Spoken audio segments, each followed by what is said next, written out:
আজকের এই মহতী অনুষ্ঠানে সম্মানিত সভাপতি, সম্মানিত বিশেষ অতিথি, উপস্থিত আছেন বিশিষ্ট মুক্তিযোদ্ধাগণ, স্পেশালি আমার রিক্রুটিং ইন্সপেক্টর জেসিওয়াই এবং আমার অ্যাটাস্টেশন প্যারেড জেসিও জনাব বীর মুক্তিযোদ্ধা খায়রুল ইসলাম স্যার, উপস্থিত সহযোদ্ধাবৃন্দ, সকলকে জানাই আমার সালাম, শুভেচ্ছা এবং অভিনন্দন। আসসালামু আলাইকুম। আসলে অধিকার পরিষদ কথাটা আমি কেন নিয়ে আসলাম, স্বাধীনতার এই 50 বছরে আমাদের অধিকারগুলো নিয়ে কেউ কাজ করেনি।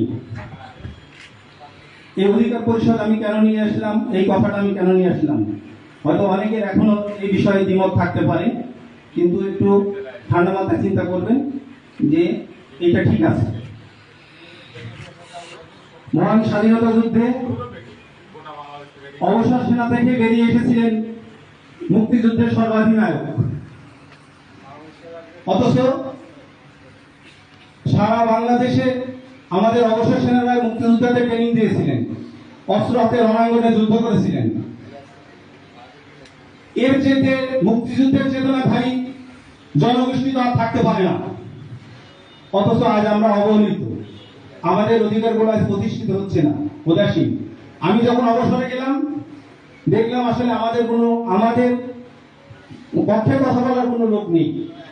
আমাদের সদস্যরা সারা বাংলাদেশে 68,000 গ্রামে বিভিন্নভাবে বিভিন্ন সময় বিভিন্ন পেশি শক্তি দ্বারা আপনারা জানেন আমাদের দেশে এখন রাজনৈতিক দুর্বৃত্তায়ন হয়েছে, বিভিন্ন রাজনৈতিক দলে বিভিন্ন ক্যাডার তৈরি হয়েছে, বিভিন্ন ক্যাডার দ্বারা আমাদের এই বিচ্ছিন্ন মানুষগুলো বিভিন্নভাবে নির্যাতিত হচ্ছে, খুন গুমের শিকার হচ্ছে, এর কোনো প্রতিকার নেই। তারপরে আমাদের স্ত্রীর চিকিৎসা কেড়ে নেওয়া হলো, বিভিন্নভাবে তখন অধিকার হারা হয়ে গেলাম। সর্বশেষ মেজর সিনহা মোহাম্মদ রাশেদের লাশ যখন ওই কক্সবাজার উপরে থাকলো, তাকে যখন ওসি প্রদীপ বুক দিয়ে তার বুকের গলা চেপে ধরলো, আমার বিবেক তখন আর আমি ধরে রাখতে পারিনি, আমার আবেগ আমি তখন ধরে রাখতে পারিনি।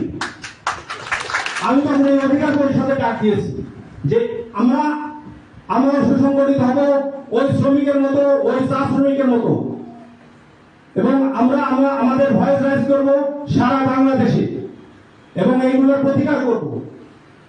একজন শ্রমিক আক্রান্ত হলে, একজন অবসর সেনা আক্রান্ত হলে আমরা তার পাশে দাঁড়াবো। মূলত আমাদের যে দাবি দাবাগুলো আছে 5 দফা, এগুলো আমি আর নতুন করে বলতে চাইনি, এগুলো তো আছে। এগুলোর পাশাপাশি আমাদের জোর দিতে হবে আমাদের সমাজে আমরা যে অবস্থায় আছি, আতঙ্কে আছি, অনেক সদস্য কথা বলতে পারে না রাজনৈতিক দুর্বৃত্তায়নের কাছে। আমাদের যদি সংগঠন থাকে, আমরা কেন্দ্র থেকে নির্দেশনা দিই এবং সেই সংগঠন, এখন মিডিয়ার যুগ, সোশ্যাল মিডিয়ার যুগ, আমি দেখছি বিভৎস ছবি আসে মাঝে মাঝে ফেসবুকে অবসর সেনাদের, এগুলো খুব কষ্ট লাগে। কয়েকদিন আগে রাজশাহীতে গরু কোরবানির গরু যেভাবে কাটে, এইভাবে আমাদের একজন সদস্যকে কেটেছে। ওইখানকার স্থানীয় সংগঠন মানববন্ধন করেছে, আমরা এটা নিয়ে বিবৃতি দিয়েছি, এটা নিয়ে কাজ করেছি। কয়েকদিন আগে আপনার মির্জাপুরের কালিয়াকৈরে এই ধরনের ঘটনা ঘটেছে। এই ধরনের ঘটনা যেখানেই ঘটবে আপনারা আমাদের নজরে আনবেন, আমরা আমাদের কেন্দ্র থেকে বিবৃতি দেব। আমাদের আইন উপদেষ্টা আছেন, ইনশাআল্লাহ আমরা অনেক যোগ্য ব্যক্তিকে সংগঠনে টানতে পেরেছি, যে তুলনায় আমি আসলেই অতি নগণ্য। আমি যদিও এইটা প্রতিষ্ঠার ডাক দিয়েছি, আমার যোগ্যতা আমি মনে করি এখানে যারা আছেন সবাই ভালো, আমার থেকে অধিক মেধাবী, অধিক যোগ্যতা সম্পূর্ণ। তো আমরা সেই মেধাগুলোকে কাজে লাগাবো।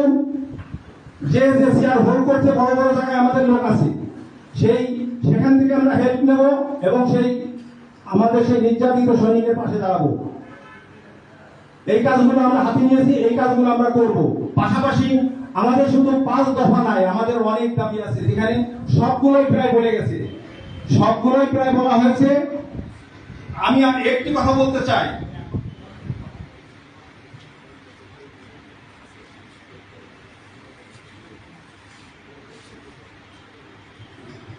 আমাদের এই সংগঠন করার সুবাদে আমি প্রতিদিন মনে হয় 10, 20, 30, 50টা ফোন রিসিভ করি,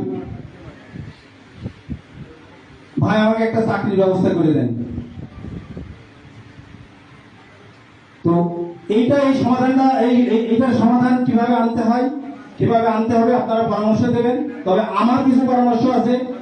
ইতিমধ্যে আমাদের যে আছে, আমাদের যে সংস্থাগুলো আছে, আমাদের টাকায় প্রতিষ্ঠিত দি task point limited, army welfare trust, সর্বোপরি সেনা কল্যাণ সংস্থা।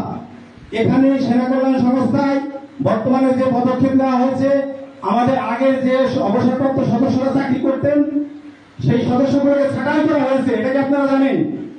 ওখানে লজিস্টিক কোম্পানির নামে আমাদের ওখানে আগে একটা পেনশনিং এর ব্যবস্থা ছিল, আমাদের সদস্যরা চাকরি করতে ওখান থেকে একটা পেনশন পেত, এককালীন একটা পেনশন পেত এবং ভালো স্যালারি পেত। ওইখানে এখন লজিস্টিক কোম্পানি আন্ডারে আনা হয়েছে, লজিস্টিক কোম্পানি রাইজ করা হয়েছে, লজিস্টিক কোম্পানি করে আমাদের সদস্যদের চাকরি থেকে এখন ছাঁটাই করা হয়েছে।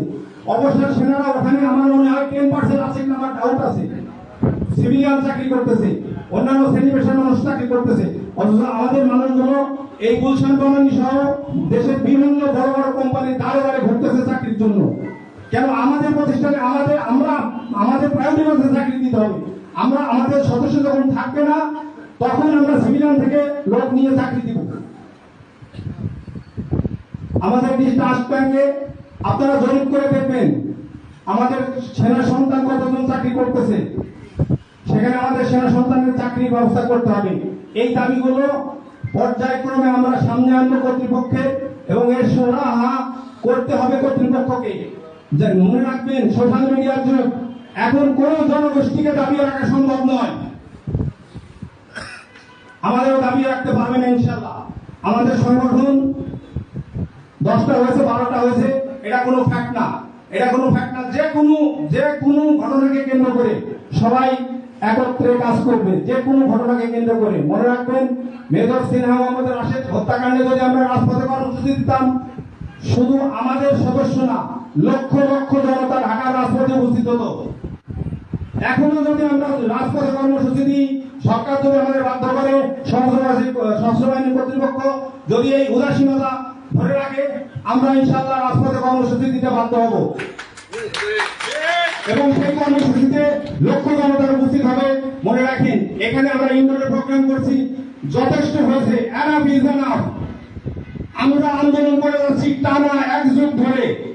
বাংলাদেশ আজ ডিজিটাল বাংলাদেশ থেকে স্মার্ট বাংলাদেশে রূপান্তরিত করেছেন আমাদের জননেত্রী শেখ হাসিনা।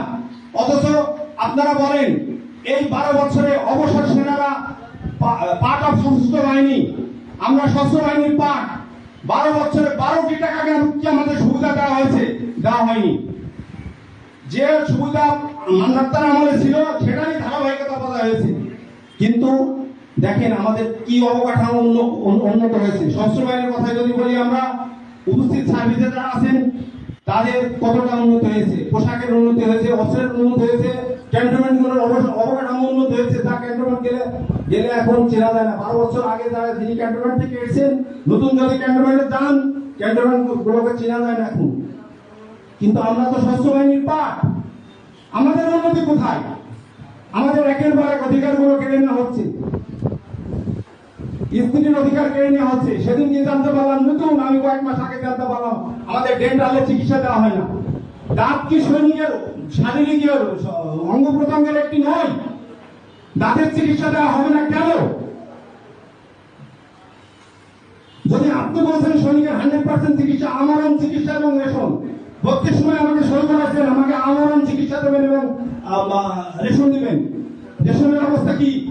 দাঁতের চিকিৎসাতে আমরা দাঁত সৈনিকের শরীরের অংশ নয়। আবার আপনারা চিঠি বের করতেছেন কি? আমাদের একজন